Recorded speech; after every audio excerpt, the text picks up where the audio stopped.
puis à Manchester United. Les Red Devils qui étaient attendus au tournant, on va pas se mentir. Arrête de rigoler, mec. Pourquoi tu souris? Non, t'as fait une belle logorée sur ce beau championnat qui est la Première Ligue. Ouais, bon, ça, on aura l'occasion d'en reparler, bien évidemment, de l'appel. Mais voilà, United qui est entré en Première Ligue voilà, samedi à 13h30 face aux Tigers d'Hull City au MKM Stadium. Ça s'est pas passé comme prévu. Voilà, on le Les rappelle. vilains petits Les teams. vilains tigres. Ouais, ils ont sorti les griffes et les Diables Rouges n'ont pas su répondre. J'ai perdu mon pari à cause de vous. J'ai pensé Pas fort à bien, toi, les mais gars, c'est pour ça, faites attention, c'est une vraie addiction. c'est gentil, Romain, mais Et évitez de parier surtout sur l'horrible ouais. équipe qui est Manchester United, Oh les gars. non, non, Franchement, sur des matchs comme ça, Bourbier, vous allez être c'est à perte. compliqué, les gars. Ah non, vous allez vous retrouver à la rue, les frérots. Défaite de but à 0 et déjà quand même pas mal de questions qui se posent vis-à-vis de cette équipe mancunienne. Justement, Djadje, je vais commencer avec toi. Manchester nous avait quand même laissé avec voilà, en faisant très très bonne impression sur la deuxième partie de saison 25-26. Troisième de Première Ligue, des victoires convaincantes face à de grosses équipes du championnat. Et puis au final, voilà, on a vu une équipe à la peine. Avant de parler du résultat, même dans le jeu, le contenu était quand même compliqué samedi face à Hull City. Ouais, le contenu, il était compliqué. Et comme tu l'as dit, franchement, Manchester United, sur les stats, c'est la meilleure équipe en Première Ligue en 2026, sur l'année civile. Donc voilà, je m'attendais vraiment à une belle prestation de la part des hommes de Carrick. Moi, je me suis dit que voilà, avec les recrutements qu'ils ont eus, la volonté vraiment d'avoir une continuité hein, et vraiment être bon et être présent de la J1 à la J38, pourquoi pas espérer soulever cette Première Ligue. Je me suis dit que voilà, ça peut que démarrer de belle manière. Mais on connaît l'APL. Aller sur un terrain Bourbier d'un promu sur la première journée à l'extérieur comme ça. Bah, je te dise. Et en plus, tu te pointes avec Dorgu ailier gauche. Mais qu'est-ce que tu espères en fait? Qu'est-ce Justement, que tu espères? on y reviendra après. Voilà, on fera un vrai focus quand même sur le match, la composition d'équipe et ce qu'on a vu à proprement parler samedi après-midi. Mais déjà, Raph, avant ça, j'aimerais qu'on revienne quand même sur le mercato de Manchester United qui a quand même beaucoup fait parler. Voilà, c'est toujours un mercato attendu parce que les Red Devils sont quand même de bons pigeons généralement. Même si depuis 2 étés, ça va un peu mieux. Au final, c'est quand même des bons choix sur le papier, mais est-ce que c'est pas des bons choix qui ont été faits au mauvais poste? T'as toujours pas de latéraux, t'as toujours pas de renfort en attaque aussi. Mais ce que je comprends pas, en fait, c'est que vous avez perdu Casemiro, certes Ugarte s'est blessé, et vous vous êtes dit, tiens, si on recrutait 9 milieux de terrain. Ah mais vraiment. Pourquoi Hein. vous avez 9 milieux de terrain, chef? Mais je Il y sais avait pas. d'autres besoins. Je sais Bah, pas, quand tu vois Dorgu titulaire, tu fais bon, peut-être qu'on a d'autres en milieu nécessités. gauche, peut-être faut un Un ailier numéro gauche 9. Non, tu sais quoi, attendez les gars, moi j'ai vu, il y a Baleba. Il y a Baleba. Je- Alors qu'on a recruté André Santos, Voilà, on était sur Koné aussi. Ouais, Il y mais a ça, Rashford c'est qui revient super. aussi. Rashford qui revient. Donc c'est bon. Tu te dis à gauche, ça peut faire l'affaire. En pointe, ça peut faire l'affaire aussi. Ouais, Ça fait certes, pas mais l'affaire, les gars. sauf C'est trop que léger. ça le fait pas. Puis c'est surtout en défense. Enfin, Timothée, tu supportes une équipe où il y a les deux défenseurs, ils se sont tenus au marquage sur le premier but. C'est vrai que Maguire, Maguire, il est au marquage sur Mazraoui. C'est... Il était là, et l'autre, il le laisse marquer. Il fait vas-y, attends, let him cook, laisse-le frapper. Tranquille. Hassoul, vas-y, mets ta tête, y a pas de souci. Frère, non, c'est dur en fait. Je comprends pas pourquoi il y a 19 putains de milieux de terrain. Pourquoi t'as pas recruté autre part? Justement, Djadji, est-ce que c'est pas là le problème avant de dire voilà contre Hull il y a des mauvais choix sur la feuille de match, un mauvais contenu. Est-ce que c'est pas aussi au niveau du mercato où bah clairement les Mancuniens se sont gourés à vouloir absolument recruter tous les milieux de terrain de la terre, mais à ne pas voir les besoins qui persistent de saison en saison en défense et en attaque. En défense et en attaque. Après, le truc, c'est que l'année dernière, en attaque, t'as quand même recruté 3 joueurs. Sesko, Mbeumo et Cunha. Donc, c'est quand même voilà, assez conséquent. Là, t'as le retour de Rashford aussi. Donc, tu te dis, ça peut tenir. Sauf que, in fine, Sesko, bah, je suis désolé, il est toujours pas titulaire. Et quand bien même, il fait des bonnes rentrées en tant que super sub. Et il marque ses buts. L'année dernière, franchement, il a été plutôt décisif. En tant qu'attaquant de pointe vraiment référencé, bah, t'as l'impression que Carrick, il en veut pas. Dorgu qui se retrouve... Je suis désolé, Dorgu, pour moi, c'est un piston. C'est un piston. Et en fait, tu le vois vraiment sur des séquences de jeu qu'il n'a rien à faire en tant qu'ailier gauche. Donc, ça te pénalise un peu. Et au final, voilà, les manques qui sont pas vraiment comblés. Même si c'est vrai que ouais, le milieu de terrain, je le trouve vraiment très, très solide. Bon, il y a peut-être un ou deux joueurs que j'aurais exit ou que j'aurais pas vraiment sélectionné. Mais ouais, comme moi, je pense qu'il y a toujours des manques. Et le problème, c'est que là, t'es le 24 août. Franchement, pour renforcer ton effectif vraiment de manière qualitative, t'as pas grand monde. T'as pas grand monde. Et puis, il Surtout va que, falloir se dépêcher, ouais. Ouais, et surtout qu'United, voilà, sur les 2 dernières saisons, ils axent plutôt leur recrutement en PL principalement. Ouais. Ils n'ont pas tort de le faire, mais on sait que voilà, les transferts intra-PL, c'est très cher. Et je pense pas qu'ils cherchent une pépite ou qu'ils soient en mesure d'aller en récupérer une avec le peu de laps de temps qui te reste. On a Romain en commentaire qui nous dit qu'Yarick va pas finir la saison, je le sens. Bon, ça, Bon, les gars, calma. C'est la première Doucement, journée, calma. ne, C'est la doucement. ne tirons première pas journée. de conclusion trop hâtive, mais justement pour finir un petit peu sur ce mercato et ensuite passer au focus sur le match. Raph, est-ce qu'on n'a pas juste des joueurs de Manchester, voilà, Manchester qui s'est vu trop beau parce que la dernière saison c'est bien fini, parce que tu t'es dit Carrick, ça y est, on l'a prolongé, on sait comment ça va se passer, et puis au final, bah, tu te rends compte que chaque match a sa réalité et qu'il faut être concentré dès le début en fait.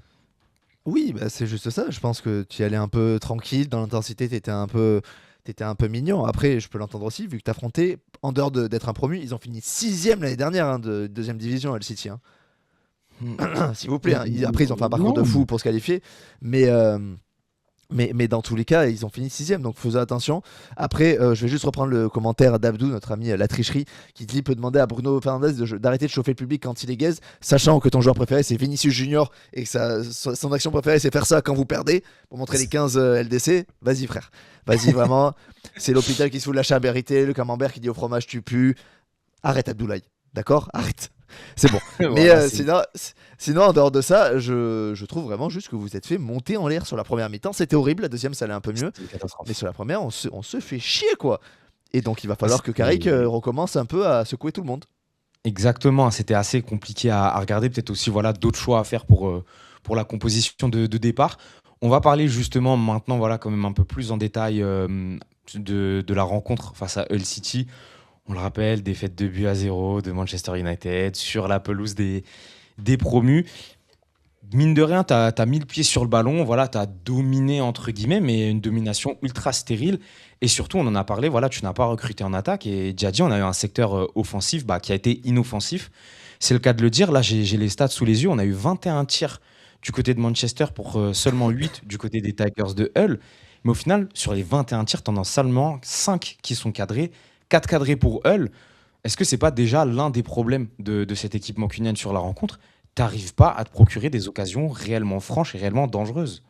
Ouais, pour moi, ça vient aussi du fait que je trouve que Bruno, il a été un peu en dessous sur ce match-là, et Ouais, il a pas été bon. c'est vraiment le pourvoyeur de ballon numéro un du côté d'United.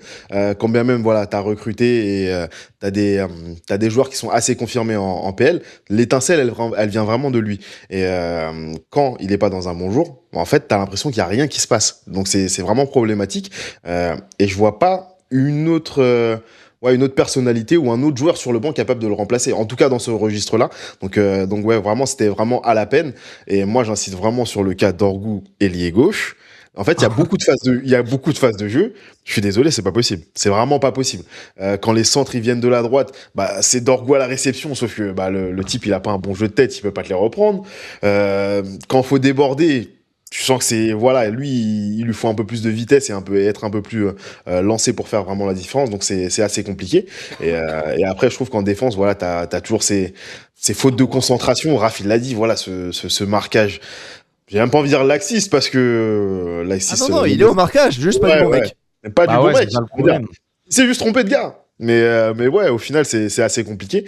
Et j'ai l'impression que ouais, à la J1, bah, tu repars avec les mêmes interrogations que tu as eu sur tant de matchs sur les dernières années. Donc c'est un début de saison assez compliqué.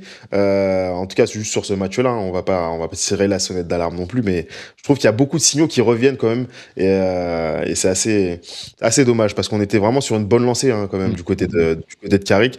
Là, voilà, tu repars avec beaucoup d'interrogations et 0 point. Donc, assez compliqué. C'est ça le problème. Et justement, on a Julien qui nous dit Tsolakis, qui a été vraiment l'homme du match hein, côté Hull City, le gardien grec qui a été formé à l'Olympiakos, qui dit ouais, je suis choqué de le voir à Hull. C'est quand même un gardien super prometteur qui pourrait jouer dans un top club européen. Mais justement, est-ce que c'est pas ça aussi le problème, Raph? C'est que dès que tu tombes voilà, sur une équipe qui arrive plus ou moins à jouer, qui a un plutôt bon gardien, tu bégayes. Ça va être quand même problématique pour la suite de la saison. Et comme l'a dit Diadje, bah, tu es toujours dépendant de Bruno Fernandes. Oui, en fait, je sais pas quoi te dire d'autre que oui, c'est sûr que C'est pas inquiétant. très rassurant. Oui, c'est pas rassurant pour Manchester United parce que tu es dépendant d'un joueur qui sort d'une Coupe du Monde bien à chier, qui a sorti une saison Oui, l'année dernière exceptionnelle. Est-ce qu'il refera la même? c'est pas Ça va être sûr. quand même très compliqué. Compliqué. C'est possible, mais c'est très compliqué parce qu'elle était sensationnelle, c'est ça la réalité aussi. Et après, en dehors de ça, il va falloir se sortir vite parce que là, de ce que tu as décrit, tu as dit une équipe qui sait jouer au foot avec un bon gardien. C'est quand même une grande partie des équipes de première ligue. Hein, donc, C'est ça le problème. Mais même quand tu vois des Brentford ou des Brighton qui ont commencé tambour battant, Bournemouth, mais même Bournemouth, Bournemouth également qui a face à posé City, beaucoup hein, de même s'ils problèmes à perdent. Hein. City. Même Ipswich, qui est le prochain adversaire de United, qui a fait un beau match face à Sunderland, tu te dis, mais ça va quand même être compliqué. On connaît l'intensité de l'APL. Et puis surtout, on en a un petit peu parlé précédemment sur la chaîne et sur PL Central. Cette saison, il n'y a pas que 40 matchs à jouer. Il y a la Ligue des Champions. Ouais. Ça serait bien quand même de passer un ou deux tours de coupe avant de sortir lamentablement contre une des quatre. Donc ça va faire quand même des problèmes supplémentaires aussi. Je vais juste faire un petit tour du côté des commentaires. Je vois que United vous fait réagir. Oh oui. Malheureusement. Oh oui, oh oui. On a beaucoup de oui. supporters de United en France, tu sais. C'est pas Oh Liverpool. Hein. oui. Ouais, bon, Oh. Liverpool, on va pas. Désolé. On va Ouais, pas ouais. commencer. Je veux vraiment pas me penser sur ça. Oui, effectivement, Julien nous parle de Nobel Mendy, buteur et très très bon match de sa part, le défenseur central. C'est vrai que on en revient toujours à cette question du mercato, mais on a le commentaire de Kevin que je vais vous afficher à l'écran, qui nous dit pour un retour en Ligue des Champions, le mercato de United, je le trouve pas ouf. C'est vrai qu'on peut se poser la question justement, les gars, pour un retour en Ligue des Champions, sachant que tu vas jouer 4 compétitions vu qu'il y a 2 coupes nationales en Angleterre, bah, le mercato il est quand même très léger. Si ça avait été seulement pour la APL, on aurait pu se dire bon voilà, il y a quelques Ouais. ajustements, ça peut le faire. Mais là, c'est vrai que tu te dis jouer sur tous ces tableaux-là, bah, ça va être compliqué quand même pour les hommes de Carrick. Ça va être compliqué, surtout que je trouve en défense, en fait, t'as beaucoup de profils de joueurs qui se blessent très souvent et qui sont pas tellement fiables. T'as du Shaw, t'as du Mazraoui, De Ligt, D'ailleurs, ouais, t'as Lisandro aussi. Donc ouais, non, quand même assez compliqué du côté d'United en défense. Je m'attendais peut-être à une recrue de très très très haut niveau à ce poste-là. Voilà, maintenant j'ai envie de te dire, bah, la saison est lancée hein, et enfin voilà, qu'est-ce que tu veux espérer d'autre? bah, des Euh, victoires et qu'on joue au oui, football, oui, tout non, c'est sûr. simplement, frérot. C'est sûr, mais je trouve que ouais, ça va être peut-être un peu léger à l'approche du Boxing Day, etc. Ils vont peut-être commencer à tirer la langue. Donc à voir comment ça va se goupiller. Après, Ouais, mais après, Machala, il y aura des milieux de terrain, tu pourras faire Ah, tourner, ben etc. là, franchement, oui, ah oui, bien sûr. Tu pourras jouer en 4-4-2 en diamant, voilà. Comme le disent si bien nos amis anglais. Bien sûr. Mais ouais, non, Plus ça d'argent, reste tout ça. plus d'argent, tout ça. On n'évoquera pas la personne qui dit ça, bien sûr. non, non, non, non, on va rester sur le football. United, voilà, donc c'était le sujet sur Manchester. J'espère qu'on en parlera avec un peu plus de positif dans les semaines à venir. On vous le rappelle, qui a perdu son premier match de première ligue. Son premier... T'es un gamin.